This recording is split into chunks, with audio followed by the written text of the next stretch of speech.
Hello and welcome back to our channel. So today in this video we are going to discuss about how you can delete your Hungry Panda account. So without wasting much of our time, let's get straight into the video. So for this, all you need to do is simply tap open your Hungry Panda app. So once you tap it open, you will now be redirected to the official homepage of your Hungry Panda. So once you are here, you need to get signed in into your account by typing in your phone number and getting a code. Otherwise, you can also have the password login and get signed in into your account. After doing this, you need to tap on the profile icon on the bottom right hand side of the corner. So once you do this, you will end up in this kind of interface. So simply tap on the gear like icon, which is the settings option. So once you tap on it, you will now be in this page where you need to tap on account and safety. After doing this, you will now have this kind of interface where you can simply tap on delete account.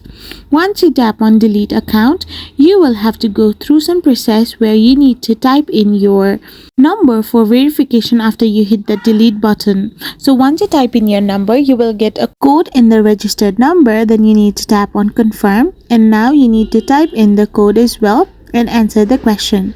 After this is done, you will be successful in deleting your account in Hungry Panda. I hope you found this video helpful, so don't forget to hit that subscribe button and do give us a thumbs up. We will be back again soon. Thank you for watching.